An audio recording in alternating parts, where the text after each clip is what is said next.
दोस्तों, मैं हूं अख्तर खान और आप देख रहे हैं सीबीसी न्यूज़ वायर। 1 मई मजदूर दिवस के नाम से जाना जाता है।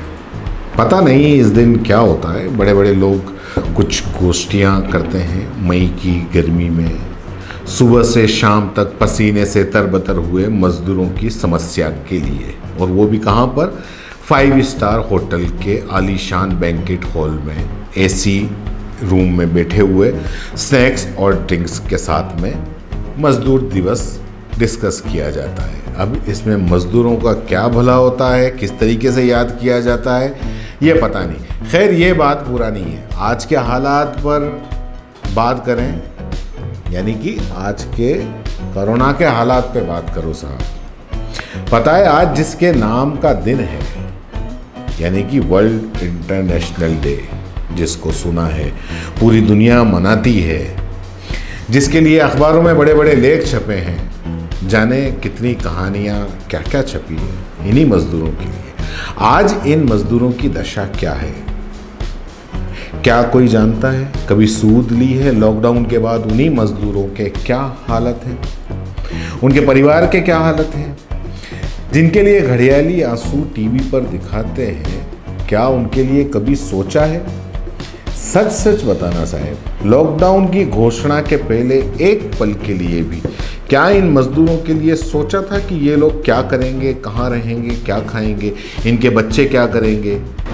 इस कोरोना में लगे इस लॉकडाउन की सबसे बड़ी कीमत ये मजदूर ही चुका रहे हैं, जिनके बारे में आप कभी सोचते नहीं हैं। एक जानकारी के लिए बता दूं कि लॉकडाउन के बाद या लॉकडाउन की वजह से कितने मजदूरों की जान गई, आपको पता है? शायद नहीं पता होगा, क्योंकि इसकी रिपोर्टिंग के लिए न तो ऊपर से आदेश आते हैं और न इनकी रिपोर्टिंग की जाती है। इसलिए ये आंकड़े किसी टीवी चैनल या किसी खबरों में नहीं दिखाए जाते। 44 लोगों की जान चली गई है लॉकडाउन के बाद से, यानी कि पिछले 1 महीने में 44 लोगों की जान चली गई है। इसी लॉकडाउन में कोई भूख से मरा है तो कोई पैदल चलने की वजह से। कई मजदूर दिवस कहने को मजदूरों के लिए है, लेकिन आज के दिन इन मजदूरों के लिए क्या है, कुछ अंदाजा भी लगाया है? अगर आज के हालात किसी मजदूर से पूछोगे तो उसके दिल से आवाज़ निकलेगी, कैसा मजदूर दिवस साहब, घर से दूर हैं, काम बंद पड़ा है, हालत ऐसी हो गई है, 2 जून की रोटी को भी मोहताज हैं। हमने आखिर ज्ञान नहीं लिया, इसलिए मजदूरी अब मजबूरी है। लेकिन साहब पापी पेट है ना, अमीर देखता है ना गरीब।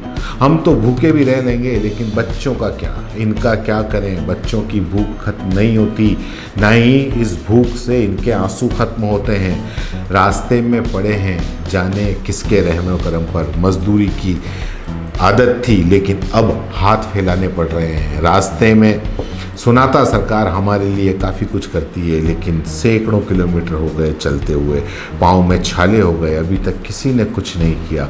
जिन ठिकानों में रहते हैं उनका किराया भरना नामुमकिन लगा।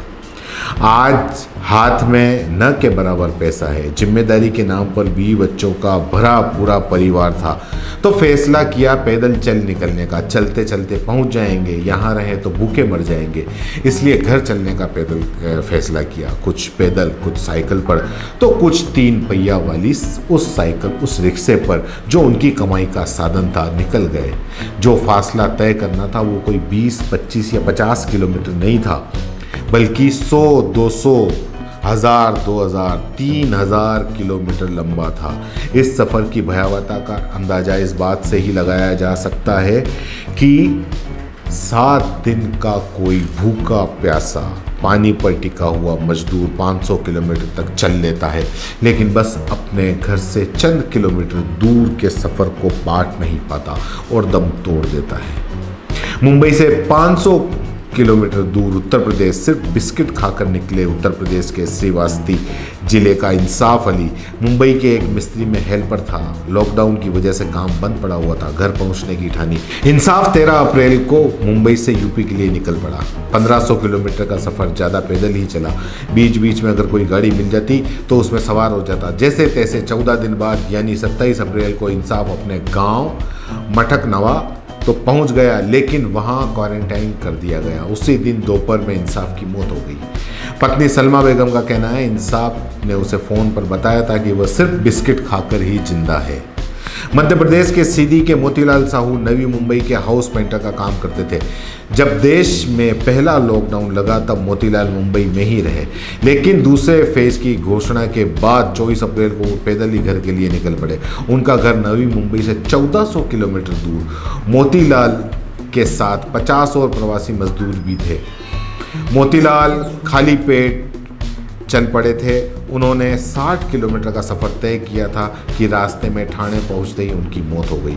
उनके परिवार में पत्नी और 3 बेटियां और बड़ी मुश्किल से घर का गुजारा हो पाता था। बिहार के बेगूसराय में रहने वाले रामजी महतो दिल्ली से अपने घर के लिए पैदल निकल पड़े। दिल्ली के बेगूसराय के बीच की दूरी 1100 किलोमीटर है। उन्होंने 850 किलोमीटर का सफ़र तय भी कर लिया था। राम जी 3 अप्रैल को दिल्ली से निकले, लेकिन 16 अप्रैल को यूपी के वाराणसी में बेहोश होकर गिर पड़े। उन्हें एम्बुलेंस में चढ़ाया ही था कि उन्होंने दम तोड़ दिया। जिन घर वालों के पास पहुंचने के लिए राम जी बिना सोचे समझे पैदल ही निकल पड़े थे, उन घर वालों के पास इतने पैसे नहीं थे कि वे वाराणसी जाकर राम जी का शव ले सकें और उनका अंतिम संस्कार कर सकें। बाद में वाराणसी पुलिस ने ही उनका अंतिम संस्कार किया। 39 साल के रणवीर सिंह मध्य प्रदेश के मुरैना के बादफरा गांव के रहने वाले थे। 3 साल पहले पत्नी और बच्चों की परवरिश के लिए दिल्ली आ गए। यहाँ आकर एक रेस्टोरेंट में डिलीवरी बॉय का काम भी किया, लेकिन लॉकडाउन की वजह से सब काम बंद हो गया। इससे रणवीर दिल्ली से मुरैना के लिए पैदल ही निकल गए। दिल्ली से उनके गांव तक की दूरी 300 किलोमीटर के आसपास थी। वे 200 किलोमीटर चल भी चुके थे, लेकिन 28 मार्च को रास्ते में ही आगरा पहुंचते ही उनकी मौत हो गई।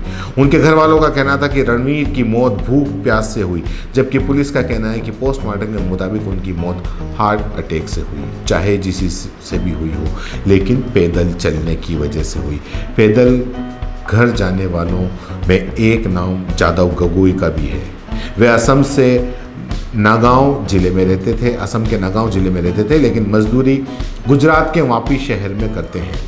लॉकडाउन लगने की वजह से 27 मार्च को जादव वापी से अपने घर के लिए निकल पड़े। 25 दिन में 2800 किलोमीटर का सफ़र तय करने के बाद 19 अप्रैल को आखिरकार जादव अपने घर पहुंच गए। 46 साल के जादव 4000 रुपये लेकर वापस से निकले थे। कभी पैदल तो कभी ट्रक वालों से लिफ्ट भी ली। ऐसा करते करते बिहार तक आ गए। बिहार से फिर वे पैदल ही असम तक पहुंच गए। ऐसी सैकड़ों कहानियां हैं जो इस देश के हाईवे पे बिखरी पड़ी हैं। ऐसी कई जिंदगियां हैं जो इस हाईवे पे दम तोड़ रही हैं या तोड़ चुकी हैं पैदल चलने की वजह से। ये वही मजदूर हैं जिनके बारे में लॉकडाउन से पहले नहीं सोचा गया। ये वही मजदूर हैं जिनके बारे में आज का दिवस मनाया जाता है, 1 मई मनाया जाता है। ये वही मजदूर हैं जिनके बारे में ये नहीं सोचा कि लॉकडाउन के बाद में इनका क्या होगा, इनका गुजारा कैसे चलेगा, इनका परिवार कैसे चलेगा, इनके बच्चों को ये खाना कैसे खिलाएंगे।